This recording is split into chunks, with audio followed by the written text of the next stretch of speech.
Hi everybody, thank you very much for tuning in to see our unboxing on Balkan Fury. As you can see, I've brought it out of the haven't taped up, mainly because I didn't want the hassle of trying to get it out of the box. So when this arrives at your home, this will be all neatly taped up with various shipping labels on it. To get the games out, get a pair of scissors and very carefully slice the tape at one end.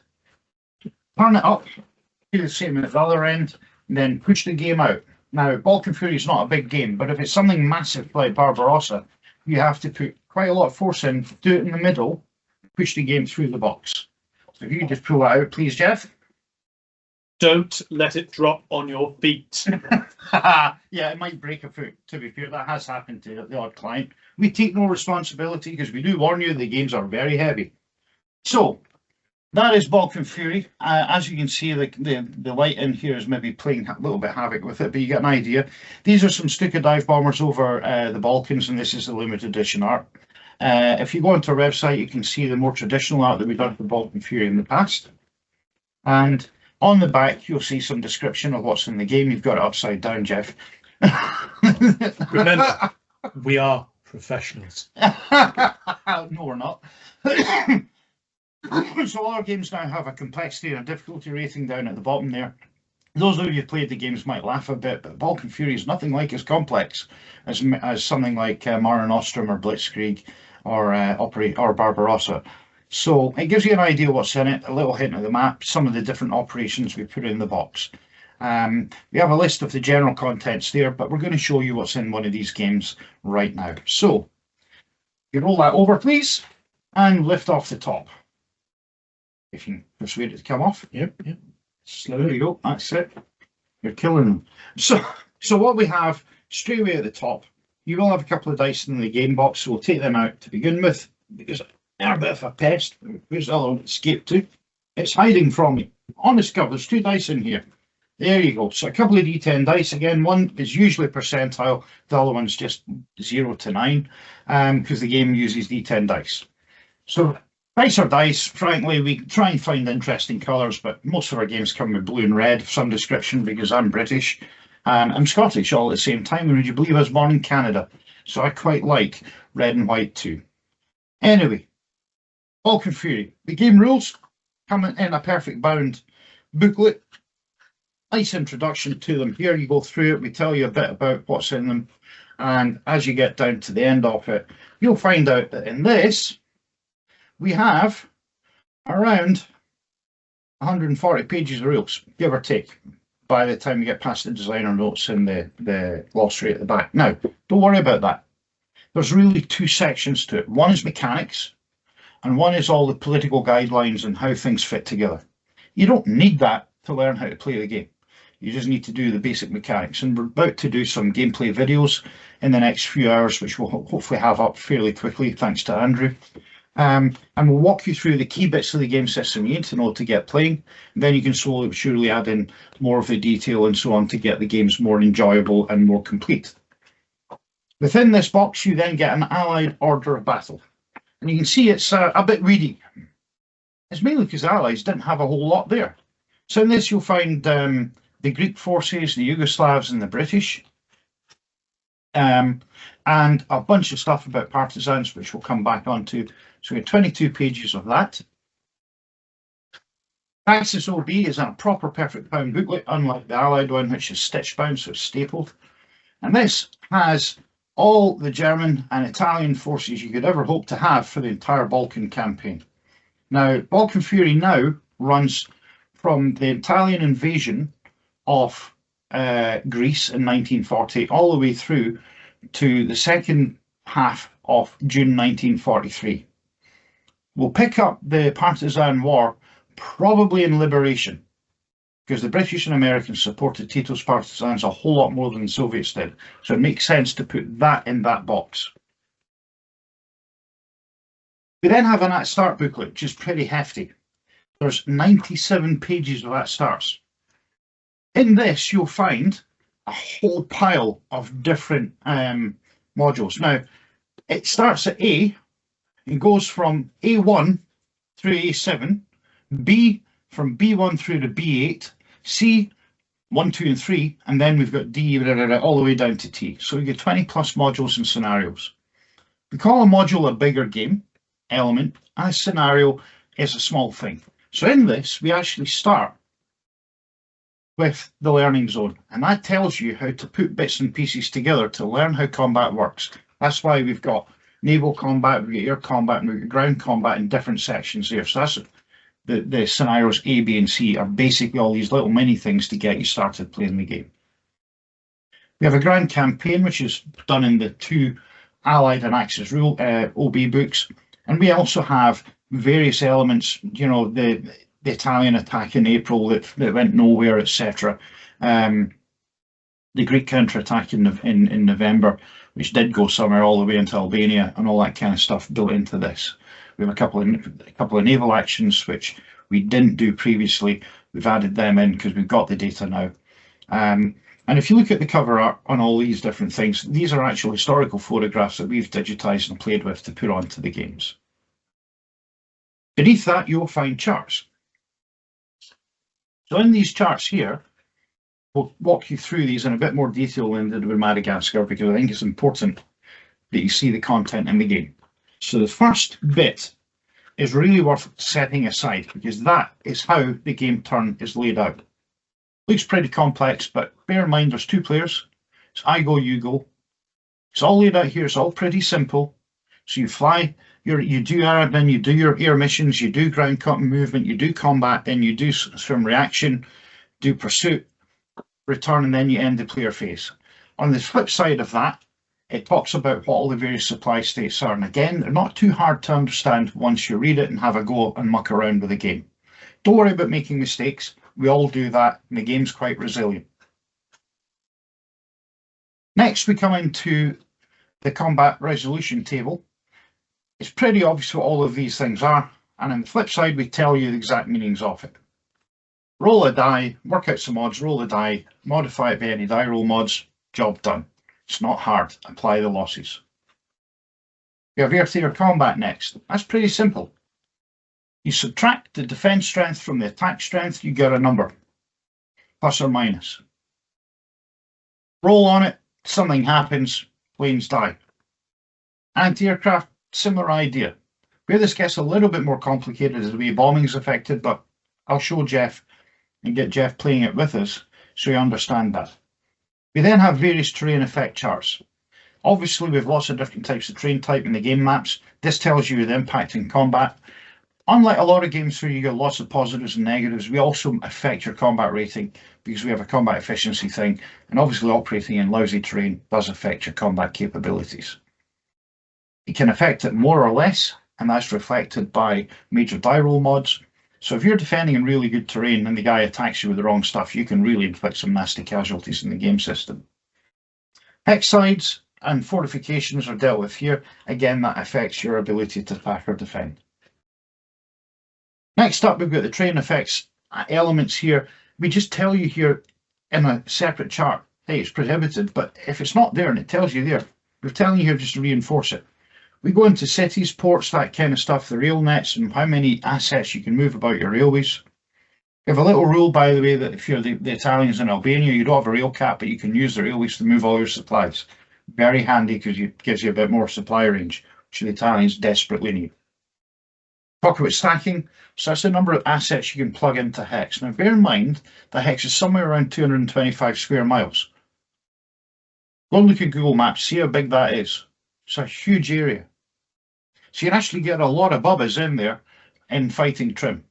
But in really awkward terrain, that's not supportable, so we reduce it there. The engineering charts and so on, port charts tells you what you can ship through ports, tells you what happens with engineering muck, so you can repair stuff, you can build stuff. Everything I say, by the way, I won't be too specific about what's in certain things, it's stuff. A supply counter could be fuel, could be ammunition, could be needles to darn guys' socks. It could be firing pins for damaged equipment. We don't know, neither do you. Don't worry about it. It's called a logistics point or a general supply point, and we'll come on to that as we get into the gameplay videos. So this chart here basically tells you everything you need to know about engineering. So yes, you can read the rules, or you can look at that and say, oh, it's going to cost that to do it. So all engineering works, I'm an engineer to qualification, it's based upon the time taken given the equipment and the manpower in the units. It's all engineering is. And the military can do it faster than a civilian contractor because they don't actually care about health and safety, right? The success chart. Well, there's certain things you need to do where you might want to find out whether or not you've been successful. Roll a die and it tells you the answer. Airdrops, well, this has got Crete in it. Guess what? Airdrops get disrupted when things go wrong. As we know, the Germans had a bit of a problem taking Crete with their airdrop. That's reflected in this chart here. Every combat unit in other board games has something called a zone of control. Well, you can't control a 250 odd square mile area with a single division. That doesn't happen, but you can influence what happens. So we call it influence. Similar idea, and that chart tells you a bit more about that. We have combat efficiency. Now we have three types. We have ground combat efficiency, the CAV here. That's a multiplier. So if you're German in 1940, you've got a unit that's rated at 10 in the counter, it's actually a 15 in the game because of combat effectiveness. We then have armor shock effects. We have an air CAV. So the Luftwaffe fighter pilots had a lot of experience into 1942 and it starts to tail off as casualties mount. But they get a plus up in the die roll. The British and the Americans get it because they have better training overall than most people, the more man hours put into flying than other countries because we had a lot of money to spend in training. We also talk here about supply status and how that impacts on various things, and we show you some information here about what armour does in terms of the impact the infantry has in trying to deal with it. That's shown by die roll mods, and it's not done in some weird percentage thing. The presence of armour is the presence of armour. Good commanders focus their armour where it's most needed. That reflects this. So that's that chart there. You can tell there's quite a few charts in this game. Right now you can pretty much pick up and start blowing stuff up and enjoy the game just with those few charts here. So for about 8 or 9 pages of charts, you're in business. So when people tell me it's complex, yeah, it can be if you fit it all together, but if you learn it in little bits, it's not that big a deal. So now we're into replacement costs. Obviously units die. We use what we call stacking points. Essentially, each unit has a stacking cost, and bits of those units have a replacement cost based upon the stacking point size. We have naval replenishment and so on. Really, in Balkan Fury, you don't have to worry. If you sail out, do some stuff and go home, you're pretty much going to be in supply in Balkan Fury. But if you're in the middle of the Pacific, this becomes really important. So for Day of Infamy, or Singapore, or Operation Watchtower, or Kamikaze, or I Shall Return, that chart becomes probably your go-to. We have supply line lengths. Again, to start with, don't worry about it. Just learn to play the game, then add that in. We go on to stuff like demolition of ports, supply point production, transport costs. So obviously if you're moving a unit in the railways or putting in a ship, it takes a certain amount of space to move it. Some units are bulkier than others. That reflects that. The National Intelligence Means chart is for ground. Now this really only applies if you're using Fog of War. We intentionally wrote that to be confusing. We don't use it because I'm not clever enough to remember every single counter in the map. Are you, Geoff? No. He's just saying no. However, some people are, and they want Fog of War. That affects that. There is a spotting chart for ships. That's really important because ships move so fast and tend not to make a lot of noise in terms of radio chatter and so on. Guess what? You need to go find them so you can sink them. We tell you a bit here about the specific codes of units, and we provide a photocopiable chart here. It's just a bunch of boxes. You can see it. I don't know if you can see that on the camera. You can now. If you want that, ask me. I can give you a PDF so you can print it at home if that's what you want. We then have 2 pages of unit abilities in a chart. Everything's like specialities. Engineers do stuff. Armour does stuff. Tank destroyers, anti-tank guns, they're all there. But again, to begin with, you maybe don't need to worry too much about all of that. So the naval charts. We have a naval efficiency modifier.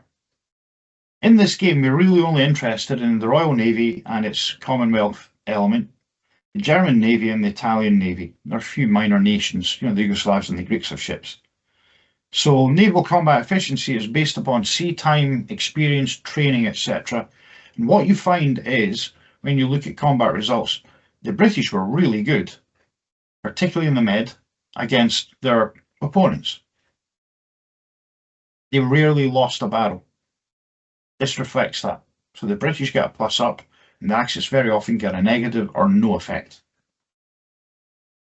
Radar is a big deal. The Italian defeat at Matapan and various other naval engagements were largely facilitated by the Royal Navy's ability to find stuff at night using radar, point the guns in the right direction, and adjust once the star shells explode. It's not very good news for the Italian ships at Matapan, but it's hellish good news for the Brits. Again, Styrol mod, we've got it, they don't, you get the mod. So in other words, you're getting the idea that we have thought about a lot of detail here. That's stuff that if you are playing the naval system, you need to worry about. If you haven't done any naval stuff, hey, you don't need that chart quite yet. So, get a spotting chart there for the naval side of things. It's pretty self-explanatory. We do have anti-submarine warfare. We've got a chart for that. At the moment, I'm not going to talk about it. We'll talk about that in some other video later on. And this is the naval gunnery CRT. This is really important when you're fighting on surface warfare. You get a hit, certain bad things happen. If you roll a 10, you go to the critical hit table. If you hit something with something small with something big, you're on that table. It's a second die roll to see what damage control does to a really bad hit to ship. So sometimes your crippled ship survives, other times, hey, it's gone. Much faster than it might have been otherwise because something's blown up. And I refer you to HMS Ur or HMS Barham, both of which had critical hits. I can also refer you to Bismarck. One torpedo basically destroyed that ship. Took a lot of gunnery to sink her, or to cripple her so badly they scuttled, or we put more torpedoes in, it didn't matter. That one torpedo from Art Royal's torpedo bombers, however, paid her. That's a critical hit, and that would be on this die roll.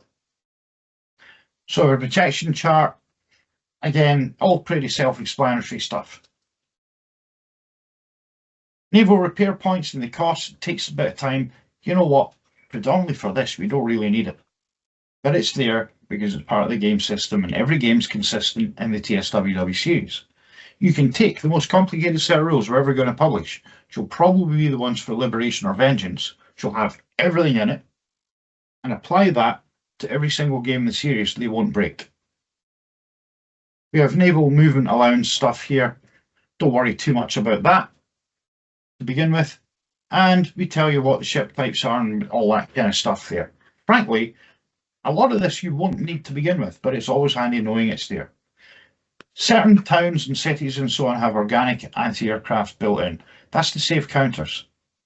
Here we go, that tells you what's where. And on this side here, things like the RAF's wonderful ground control intercept system, which the Germans pick up on later in the war, are shown in this chart. At the end of the war, the British and the Americans are going all over the place with portable radar and ships, fighter direction teams, and God knows what. But that takes time, and this reflects that. Bombing at night is not accurate. You do need to look at that chart.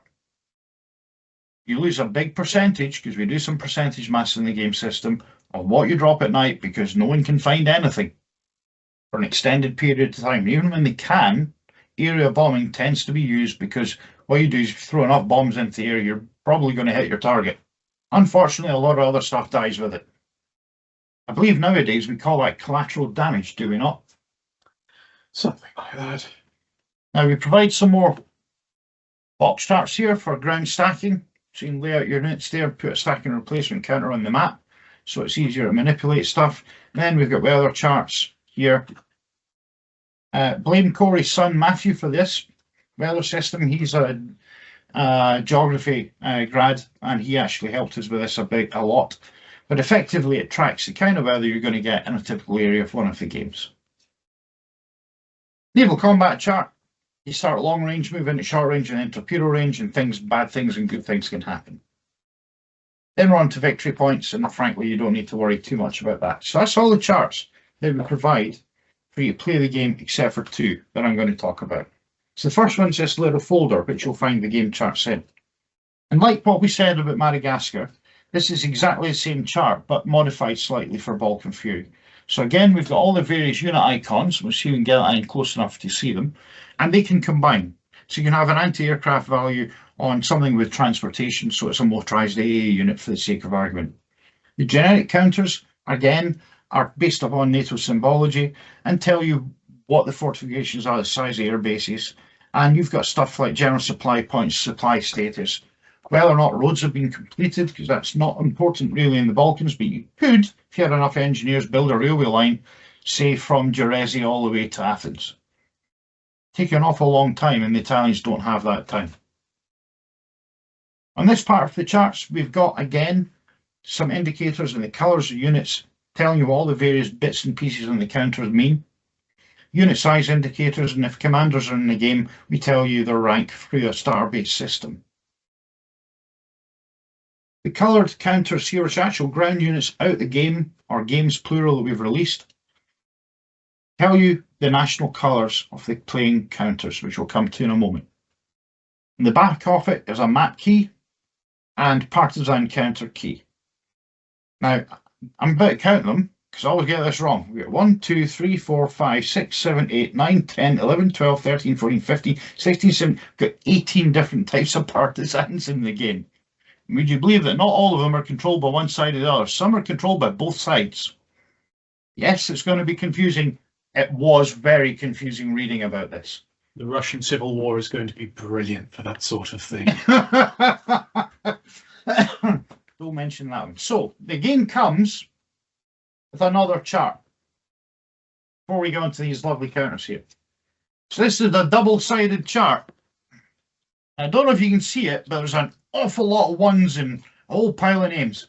Those are the 18 partisans and when you get them in the game.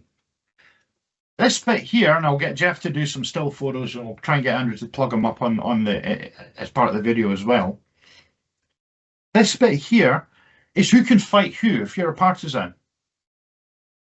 You read that right. Some partisans don't fight other partisans. Some partisans fight every partisan. Believe me, I had a headache for months working this out. We've duplicated some of the key game charts down here, but that is the final chart you get in the game. And now finally, I bet you're all relieved at this, you get to see some plane counters. So what we have here are 11 counter sheets. So it's around 3,000 plane counters in the game. Yeah, an awful lot of that's partisans, as you'll see. So the natty white on blue here is the Greeks. And because the Greeks cross-attach regiments left, right and centre, it changes unit values intermittently. It's a total nightmare to track. What we did in this is we plugged in all the breakdowns for the Greek army. Normally we don't bother with that. Say thank you, John. This is the Yugoslav army here. This khaki with the black, with the Albanians for the invasion of Albania in 1939 there. The Albanians basically didn't fight. So it's a quick read for you to learn how to do amphibious warfare. Italians turn up and they win. Dark blue over there is the Royal Navy. As you can see, there's quite a big Royal Navy presence in the game. The khaki down here are British and Commonwealth forces. If it's yellow, it's Australian. If it's dark blue or red, it's New Zealand. Pretty obvious, really, and it's there in the chart anyway, so you don't need to worry about it. Now, like all our counter sheets, many counters are back printed. If it's a non-divisional unit and there's an upgrade, please look in the back of the unit's front. You might find it there. We also provided a whole bunch of what-if counters. So what if the Yugoslavs had become German controlled? They almost did. What if they'd survived a bit longer and the Allies were able to reinforce them? So we've got some what-if counters, the same with the Greeks. Now we're on to more British stuff up here. It's not that exciting. We now have a completely re-rated and redone Italian army. Yep. I owe Corey an awful lot of Jack Daniels because he and I spent months trying to make head nor tail out the changes. The Italians are incredibly hard to deal with. And because they have the regroupamental concept where battle groups fight and fast mobile warfare in their minds, we had to put in an awful lot of breakdowns. There's an awful lot of cross attachments. And there's actually at least one division's just created out odds and sods, whatever they could scrape up was plugged into a unit. That's all in the game now. We didn't find some of that originally because the information just didn't exist. The black down here is not the Waffen SS. It's actually the Italian Camiscineria, the black shirts. And as you can see, there's an awful lot of black shirt units kicking about the map. That's because every division starts out pretty much with a black shirt unit attached. They're also used for security and so on and so forth. I don't know if this will pick up in the camera properly, but you'll see here some green and red. That's actually the Carabinieri, who are elite sort of security guys, but they're a bit more than that. But in the game, they have a lot of capability, which is missing from the rest of the Italian army. Paler green here that you can see is the Italian Air Force. The white with the black on the darker green is the Italian Navy. And we've now gone through every single Italian escort vessel, put them in the game.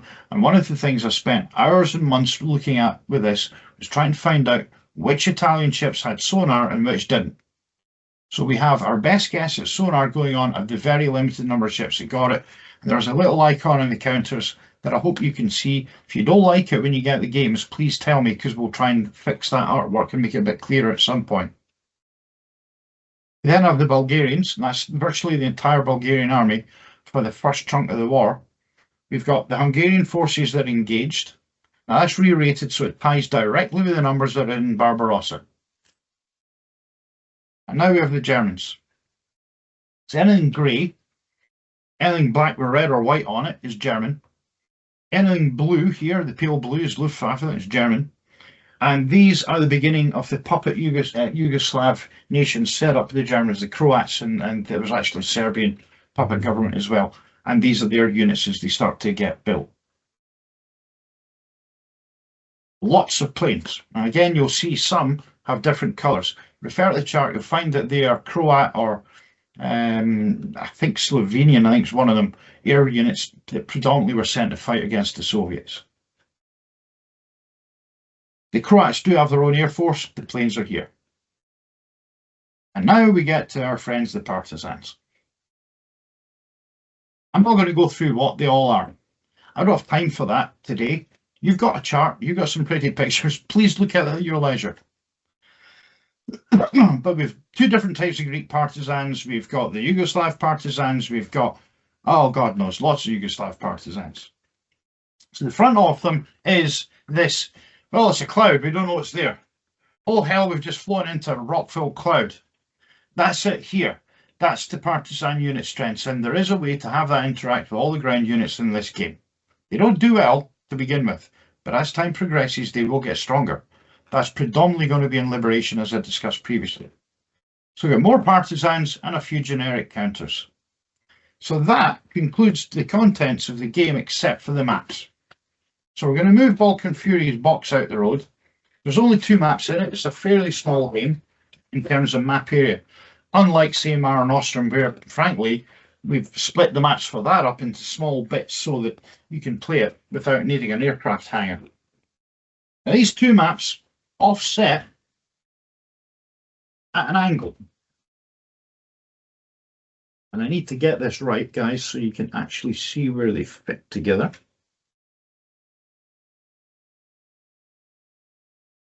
So that's it right there. So that's the game map area. So you've got the whole of Yugoslavia, a bit of Italy, the whole of Greece, a bit of Turkey, most of Bulgaria on map.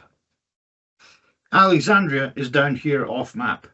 And we've got numbers to the middle of the sea zones telling you how far it is from Alex to being on map. And the same up here to Malta. That's important because the British have wreck aircraft at Malta that can impact the game area. They did historically. So, what more can I tell you about Balkan Fury? It's actually a top-selling game overall. We sold a whole pile of it in the first instance. People love it. It plays brilliantly. It takes you through almost every part of the game system. There's amphibious assaults, there's airdrops, there's armoured strikes, there's fighting in terrible winter weather, there's air combat all over the place at times. It's a 3D model of warfare, I guess, in some respects. It is a challenging game to master. It's fairly easy to learn. You can have a lot of fun with it while you learn. It now has 3,000 playing counters. It's got 2 maps. It's got rules. It's got a bunch of charts. It's got pre-order battle books. It has an awful lot more content than it once did. When we first released it, I believe it was about 150 quid in a box. Unfortunately, inflation and time and the expansion of the game has taken the time frame out, and it's also taken the cost up. The game is now 250 quid plus VAT if you're here in the UK, but that's shipped to your door anywhere in the world. When we're on sale, you might get a better deal. It depends. If you want a game that introduces you properly to TSWW, gives you every last thing that the system has to offer, but doesn't break the bank, which isn't going to take over your life for 6 years, this is the title to buy. If you want a game which is going to introduce you to the game series in a spectacular fashion, it's going to blow your mind, we'll do an unboxing video for Barbarossa, I think, maybe later on today, if you feel like plugging one through, Geoff. And you'll get the idea that this is not a big game. Barbarossa's huge. This, on the other hand, is pretty small.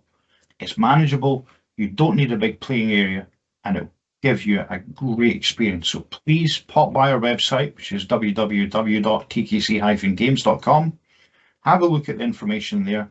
Place your order. We have limited stock of this particular box. We will be getting the revised edition into the original box for work, and we do have a very limited number of Ziplocs. If you want to save a bit of money, please contact me through info@tkcgames.com about them. We haven't got a price yet, I haven't calculated it, but it will be a bit cheaper than buying a box game. So that is what we've got to offer you for this. I hope you're as impressed as I am. I know the guys who've got their games delivered so far. I thought it's amazing. So I'm excited about you buying it. I'm excited about you playing it. Thank you so much for the support. Have a good one and have a great evening. Take care. Bye-bye.